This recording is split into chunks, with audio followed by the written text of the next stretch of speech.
అందరికీ నమస్కారం. గత కొద్ది కాలంగా దాదాపుగా ఒక 10-15 రోజులుగా జరుగుతున్న కొన్ని నిర్వాకాలు, కొన్ని వ్యవహారాలు, వాటి వల్ల ఈరోజు సామాన్య ప్రజల్లో సైతం తెలంగాణ రాష్ట్రంలోనే కాకుండా తెలుగు భాష మాట్లాడేవారు ప్రపంచంలో ఎక్కడ ఉన్నా సిగ్గుతోని తలదించుకునేంత దౌర్భాగ్యమైన వ్యవహారం ఇవాళ తెలంగాణ రాష్ట్రంలో ముఖ్యంగా ప్రభుత్వ పెద్దల నిర్వాకం వల్ల ఎక్కడ ప్రపంచంలో తెలుగువారున్నా తలదించుకునే స్థాయిలో, సిగ్గుపడే స్థాయిలో జరుగుతున్న వ్యవహారాల మీద మా పార్టీ తరపున మా అభిప్రాయాన్ని చెప్పడానికి, అట్లాగే కొన్ని డిమాండ్స్ చేయడానికి ఈరోజు మిమ్మల్ని అందరినీ ఇక్కడికి ఆహ్వానించడం జరిగింది. వరుసగా జరుగుతున్న ఈ పరిణామాలు ఏవైతే ఉన్నాయో నిజంగా కూడా చాలా ఆందోళనకరంగా, చాలా బాధాకరంగా తెలంగాణ ప్రతిష్టను దెబ్బతీసే స్థాయిలో ఉన్నాయి. ముఖ్యమంత్రి మంత్రుల మధ్యన పంపకాల విషయంలో వచ్చిన పంచాయతీలు ఇవాళ రాష్ట్ర పరువుని, రాష్ట్ర ప్రతిష్టని నడి బజార్లో నించోబెట్టి తెలంగాణ అంటే ఇదా అనే స్థాయిలో మన పరువు పోయే విధంగా వీళ్ళ వ్యవహారాలు ఉన్నాయి. మంత్రుల మధ్యలోనేమో కమిషన్ల కోసం కొట్లాటలు, ముఖ్యమంత్రి గారు ఆయన కుటుంబ సభ్యులు చేస్తున్న అరాచకాల గురించి మంత్రుల కుటుంబ సభ్యులు గొంతు విప్పి బాహాటంగా మీడియాకే చెప్తా ఉన్నారు. మరొక వైపు పారిశ్రామికవేత్తల తలకి తుపాకీ పెట్టి బెదిరింపులు, దౌర్జన్యాలు, గూండాగిరి, రౌడీయిజం. ఇక ఇవన్నీ చాలన్నట్టు ఇవాళ కొత్తది ఇంకోటి. చివరికి తమ మాట వింటలేరని చెప్పి ఐఏఎస్ అధికారులను కూడా బలి పశువు చేసే స్థాయికి ఇవాళ రాష్ట్ర ప్రభుత్వ వ్యవహారం ఉన్నది. శామ్ రిజ్వీ, సయ్యద్ అలీ ముర్తుజా రిజ్వీ గారు, ఆయన ఒక సిన్సియర్ అధికారి, ఏ ప్రభుత్వంలో పనిచేసినా చక్కగా పనిచేసిన అధికారి. ఇంకా నాకు తెలిసి దాదాపు 10 ఏళ్ల సర్వీస్ ఉంది ఆయనకి. అడిషనల్ సెక్రటరీగా మొన్ననే అయినారు.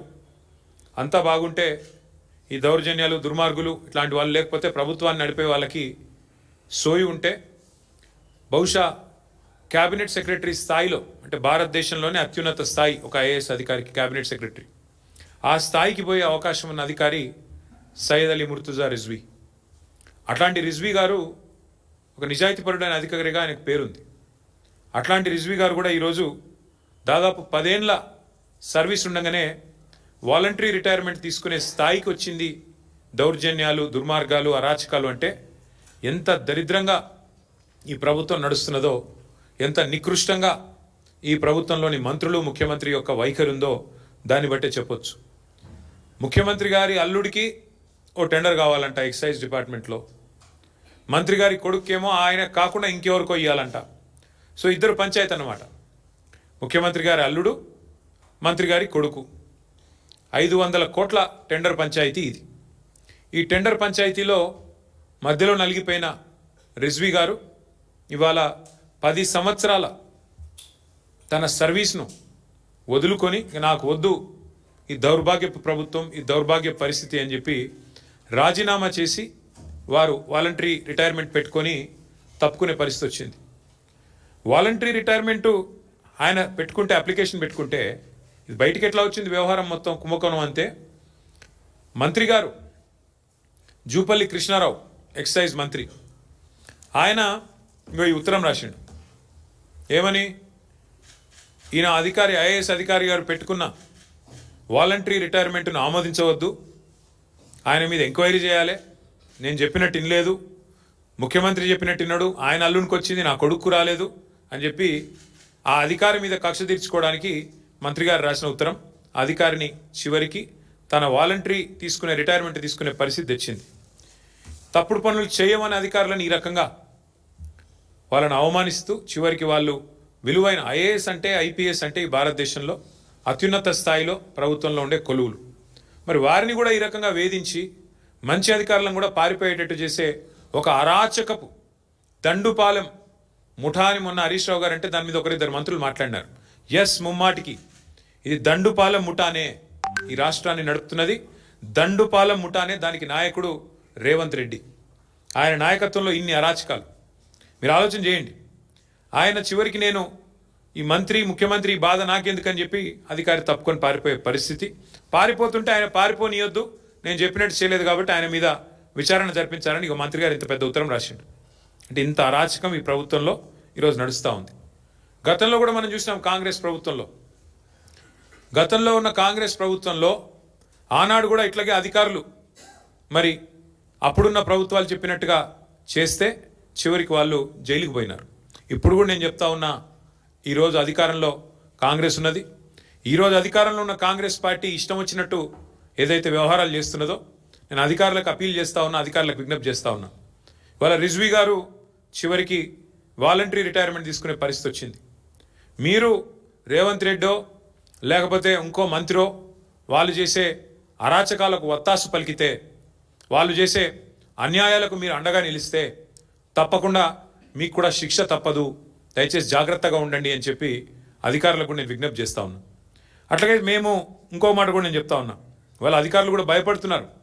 వీళ్ళు చేసే అరాచకాల్లో ఈ పాపాలలో మాకు భాగస్వామ్యం వద్దు, మేము ఉండము అని చెప్పి దండం పెట్టిపోయే పరిస్థితి అధికారులకు కూడా వచ్చింది. వీళ్ళ వాటాల పంచాయతీలో మాకెందుకు, ఈ మూటల కొట్లాటలో మేమెందుకు తలదూర్చాలని చెప్పి అధికారులు పారిపోయే పరిస్థితి వచ్చిందంటేనే, సీనియర్ బ్యూరోక్రాట్లు కూడా నలిగిపోతున్నారంటేనే ఎంత దరిద్రంగా ఈ రాష్ట్రంలో ప్రభుత్వం ఉందో, పరిపాలన ఉందో దాన్ని బట్టే చెప్పొచ్చు. అవినీతి విలయతాండవం చేస్తూ ఉంది వాళ్ళ రాష్ట్రంలో. అక్రమాల్లో వీళ్ళ అక్రమాలు కింది నుంచి పైదాకా, గ్రామ స్థాయి నుంచి సెక్రటేరియట్ స్థాయి దాకా జరుగుతున్న అరాచకాలు ఒకటి కాదు, రెండు కాదు. ముఖ్యమంత్రి గారు 1000 కోట్లు సంపాదిస్తే మేము కనీసం కొన్ని 100 కోట్లు సంపాదించుకోవద్దా అని చెప్పి మంత్రులు ఇల్లుండగానే దీపం చక్కబెట్టుకునే ప్రయత్నంలో వాళ్ళు ఉన్నారు. ఇవాళ వాస్తవం ఎట్లుంది అంటే, రేవంత్ రెడ్డి గారి పరిపాలన ఎట్లుందంటే, తుపాకులతో బెదిరించే సెటిల్మెంట్ సెంటర్లు ఫుల్లు, తూకాలు వేసే ధాన్యం కొనుగోలు కేంద్రాలు మాత్రం నిల్లు. ఇందిరమ్మ రాజ్యంలో పారిశ్రామికవేత్తలు వ్యాపారాలు చేసుకోలేకపోతున్నారు. చివరికి ఐఏఎస్ అధికారులు ఉద్యోగం కూడా చేసుకోలేక చేతులు ఎత్తేసే పరిస్థితి వచ్చింది. ఇది ఇందిరమ్మ రాజ్యం కాదు. ఒక మాటలో చెప్పాలంటే ఇది ఒక మాఫియా రాజ్యం. వీళ్ళు నడుపుతున్నది సర్కార్ కాదు, సర్కసు. ఇక్కడ నడుస్తున్నది ఒక మాఫియా రాజ్యం. 4 పాదాలతో అరాచకత్వం, అవినీతి విశృంఖలంగా విజృంభిస్తున్న పరిస్థితి ఇలా రాష్ట్రంలో ఉన్నది. ఎంత విచిత్రం అంటే, ఓపెన్గా చెప్తుంది మంత్రి గారి కుమార్తె, ఎవరో ఆషామాషి వ్యక్తి కాదు, మంత్రి గారి కుమార్తె స్వయంగా.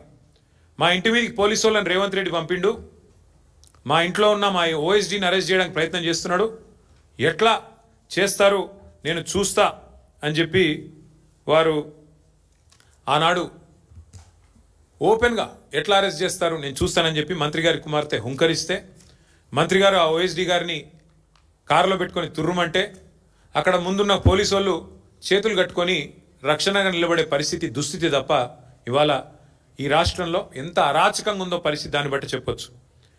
2-3 రోజులు తిట్టుకున్నారు ఒకరినొకరు.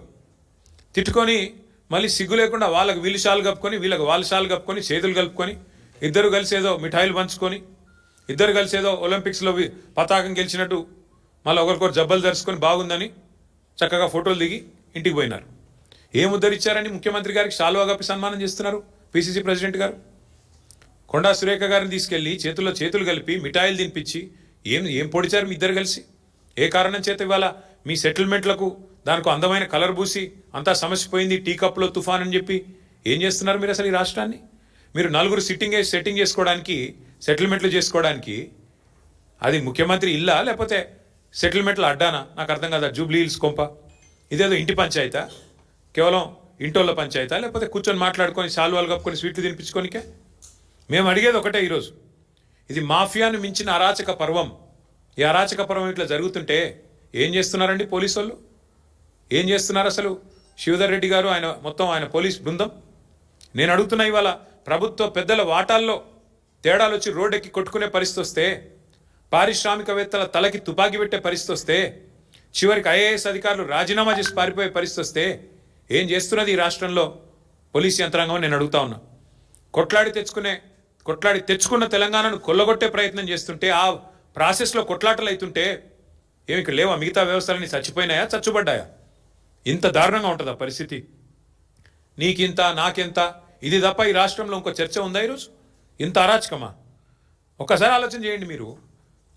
మంత్రి గారి కుమార్తె స్పష్టంగా చెప్తున్నది, కొండా సురేఖమ్మ గారి కుమార్తె, తుపాకీ రేవంత్ రెడ్డి ఇచ్చిండు, వచ్చింది రోహిన్ రెడ్డి, తుపాకీ పెట్టిండు, బెదిరించిండు, మావోడు కూడా అక్కడ ఉంటే ఉన్నాడేమో, మా ఓఎస్డి కూడా ఉంటే ఉన్నాడేమో, కానీ తుపాకీ ఇచ్చింది రేవంత్ రెడ్డి, తుపాకీ పెట్టింది రోహిన్ రెడ్డి, బెదిరించిన మాట వాస్తవం. ఇది మంత్రి గారి కుమార్తె చెప్తున్నది. పోలీసు వాళ్ళు ఏం చెప్తున్నారు? లేదు లేదు, బెదిరించింది వాస్తవమే, తుపాకీ వాస్తవమే, కానీ తుపాకీ ఇచ్చింది కొండామురళి, బెదిరించింది సుమంతు అని వాళ్ళు కూడా చెప్తున్నారు. కానీ బెదిరించింది అయితే పక్క కదా. పోలీసోడు చెప్పినా, మంత్రి గారి కుమార్తె చెప్పినా బెదిరించిన మాట వాస్తవం, పారిశ్రామికవేత్త తలకి తుపాకీ పెట్టిన మాట వాస్తవం, అట్లాగే ఇవాళ అవినీతి పర్వం జరుగుతున్న మాట వాస్తవం. మరి ఇప్పటివరకు పోలీసులు ఏం చేస్తున్నట్టు? మంత్రి గారి కుమార్తె ఇంత తీవ్రమైన ఆరోపణలు చేస్తే టాస్క్ ఫోర్స్ పోలీసులు, మంత్రి గారు స్వయంగా నిందితుడిని కారులో వేసుకొని మీ కళ్ళ ముందు నుంచి పోతుంటే ఏం పీకుతుంది పోలీస్ యంత్రాంగం అని నేను అడుగుతున్నా.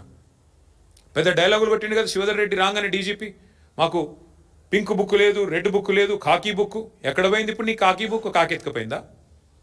కాకీ బుక్ను కాకెత్తుకపోయిందా? ఎక్కడ పోయినాయి మీ పోలీసు యొక్క దమ్ములు, మీ పోలీసు యొక్క తెలివితేటలు, చాతుర్యాలు ఎక్కడ పోయినాయి?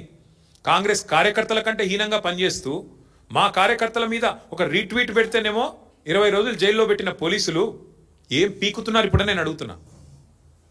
సిగ్గుందా అసలు పోలీస్ యంత్రాంగానికి రాష్ట్రంలో? అధికారులు ఈ రకంగా తొత్తులుగా పనిచేస్తారా ముఖ్యమంత్రికి? శివధర్ రెడ్డి గారు, మీకు కొంత నిజాయితీ గల అధికారి పేరుంది, ప్రూవ్ చేసుకోండి, చేతనైతే ప్రూవ్ చేసుకోండి. ఎస్, తుపాకీతో బెదిరించిన మాట వాస్తవం అని మంత్రి కుమార్తె చెప్తుంది. మీ పోలీస్ రిపోర్ట్ కూడా చెప్తుంది బెదిరించింది ఓఎస్డీ అని మీరు అంటున్నారు. కాదు, బెదిరించింది ముఖ్యమంత్రి ఇచ్చిన తుపాకీతో ముఖ్యమంత్రి సన్నిహితుడు రోహిన్ రెడ్డి బెదిరించిండని మంత్రి గారి కుమార్తె చెప్తుంది. ఎస్, ఎంక్వైరీ చేయండి. ఎవరిని లోపలేస్తారా? వేయండి. రోహిన్ రెడ్డిని వేస్తారా, సుమంత్ని వేస్తారా, ఎవరిని వేస్తారా వేయండి. పోలీసు యొక్క నిజాయితీని రుజువు చేసుకోండి. మీరు కూర్చొని వాటాలు పంచుకుంటే సరిపోతుందా? మీరు కూర్చొని సెటిల్మెంట్లు చేసుకొని ఆయన ఈయనకు షాల్వా కప్పి ఆయనకు స్వీట్ తినిపించుకొని ఏదో దీపావళికి ఒకరింటికి ఒకటి పోయినట్టు ఇద్దరు కలిసి నిన్న ఇష్టం వచ్చినట్టు తుపాకీతో బెదిరించి, మరి దీపావళి తుపాక నిజం తుపాక కూడా బయటికి రావాలి. ఎందుకంటే ఇంత దుర్మార్గంగా, ఇంత కిరాతకంగా ప్రభుత్వంలో ఉండే పెద్దలు వాటాల కోసం ఇంత దిగజారి రాజకీయాలు చేస్తూ ఇంకా ఎంత ఘోరం అండి నాకు అర్థం కాదు. అమ్మాయి మాట్లాడిన మాటలు. మంచిరేవులలో ఒక ఎండోమెంట్ ల్యాండ్ ఉంది. ఆ ల్యాండ్కు సంబంధించి ముఖ్యమంత్రి గారి తమ్ముడు మమ్మల్ని బెదిరిస్తున్నాడు ఓపెన్గా చెప్తుంది ఆమె. అసలు ఆయన గన్మెన్లు ఎందుకు? ఎండోమెంట్ భూమిలో ఒక ఫైల్ మీద మా అమ్మ సంతకం పెట్టింది. సంతకం పెట్టిన తర్వాత ముఖ్యమంత్రి గారు జపాన్లో ఉన్నాడు, ఫైల్ తెప్పించుకున్నాడు. నేను అడుగుతున్నా, మంత్రులుగా ప్రమాణం చేసినప్పుడు ఓత్ ఆఫ్ సీక్రసీ అని ఉంటుంది. మంత్రి ఏడ సంతకం పెట్టిండో కుటుంబ సభ్యులకు కాదు, ఎవరికి తెలియద్దు. మేమందరం పనిచేసిన వాళ్ళమే మంత్రులుగా. ఓత్ ఆఫ్ సీక్రసీ ఉంటుంది. ముఖ్యమంత్రి జపాన్లో ఉండి ఫైల్ తెప్పించుకున్నాడేంది, మంత్రి బిడ్డకు సంతకం పెట్టిన ముచ్చట తెలుసుడేంది? ఏం జరుగుతుంది రాష్ట్రంలో? సర్కసా లేకపోతే ఇంకేమన్నా? దీన్ని ఏమనాలి ఇంకా కాంగ్రెస్ గవర్నమెంట్? మేము ఇంత అరాచకమా? ఇంకొక మాట, ఈ జూబ్లీ హిల్స్ ఎలక్షన్స్ జరుగుతూనే ఉన్నాయి. వీళ్ళకి ఏమాత్రం సిగ్గులేదు. ప్రజలు ఏమనుకుంటారో అన్న సోయి కూడా లేదు.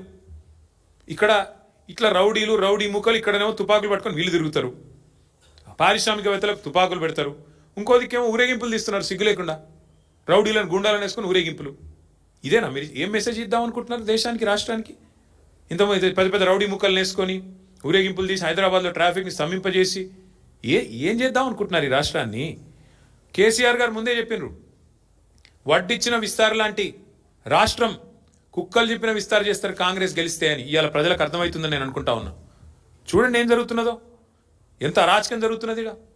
ఒక ఐఏఎస్ అధికారిని ఇవాళ విధి లేని పరిస్థితుల్లో ఆయన వాలంటరీ తీసుకొని పారిపోయే పరిస్థితి తెచ్చింది కాంగ్రెస్ ప్రభుత్వం. ఒక 8-9 ఏళ్ళు సర్వీస్ ఉండంగా ఒక మంచి నిజాయితీ గల అధికారి ఆయన రిజ్వీ గారు. ఇద్దరు ముఖ్యమంత్రి అల్లుడు, మంత్రి కొడుకు, ఇద్దరు పంచాయతీల ఒక ఐఏఎస్ అధికారి బలి. ఇంత అరాచకం. ఇంకా ఘోరం. ఎంత విచిత్రం అనిపిస్తుందంటే మాకు, కేబినెట్ సమావేశంలోనే తిట్టుకుంటున్నారంట. పొంగులేటి శ్రీనివాసరెడ్డి అంటే ఆయన మంత్రి గారు కుమార్తె చెప్తుంది, నా మాట కాదు ఇది. పొంగులేటి శ్రీనివాసరెడ్డి మా టెండర్లో తలదూర్చిండు. ఆమె కుల్లా చెప్తున్నది, ఏం సిగ్గుపడతలేదు. మా డిపార్ట్మెంట్ టెండరు అంటే వాళ్ళ ఇంటి పంచాయతీ లెక్కనే ఉంది ఇది. మా డిపార్ట్మెంట్ టెండరు, మేము మా ఓన్కి వేసుకోమని చెప్పినాం. మంత్రి ఫోన్ చేసిండు పొంగులేటి, మీరు టెండర్ వేయొద్దన్నాడు. అయినా మా వాడు టెండర్ వేసిండు, మా ఓన్కే టెండర్ వచ్చింది. వస్తే ఆయన కోపం వచ్చింది. కోపం వస్తే టెండర్ క్యాన్సిల్ చేసిండ్రు. ఎండోమెంట్ టెండర్ని తీసుకుపోయి R&Bలో తీసుకుపోయినరు. ఇంత బాహాటంగా టెండర్లు, రిగ్గింగు, బెదిరింపులు, మంత్రులు ఒకరినొకరు బెదిరించుకోవడం, రింగు కావడం, ఇంత నికృష్టమైన వ్యవహారం ఈ దేశంలో ఎప్పుడైనా చూసినామా మనం? డైరెక్ట్గా మంత్రులు ఒకరి మీద ఒకరు ఆరోపణలు చేసుకోవడం. నేను అడుగుతా ఉన్నా, మరి పొంగులేటి శ్రీనివాసరెడ్డి ఇన్ని అరాచకాలు చేస్తుంటే, ముఖ్యమంత్రి ఇంత డైరెక్ట్గా దిగజారి పనిచేస్తుంటే ఏం చేస్తున్నారు నాకు అర్థం కాదు. ఈ రాష్ట్రంలో పోలీసులు, ఈ రాష్ట్రంలో బీజేపీ వాళ్ళు ఏం బీక్తున్నారు? ఇంకొక మాట నేను అడుగుతున్నా, ఉత్తమ్ కుమార్ రెడ్డి పేరు తీసుకున్నది ఆ అమ్మాయి. నేను ఉత్తమ్ అంకుల్కి ఫోన్ చేసిన డెక్కన్ సిమెంట్స్ విషయంలో, ఆయన నాకేం తెలియదు అంటాడు. మరి ఉత్తమ్ కుమార్ రెడ్డిని ఎందుకు పిలిచి విచారించారు? ఉత్తమ్ కుమార్ రెడ్డిని పిలిచి పోలీసులు విచారించాల్సిన అవసరం లేదా? నీ నియోజకవర్గంలో డెక్కన్ సిమెంట్స్ విషయంలో అరాచకం జరుగుతుంది, అక్కడ తుపాకీ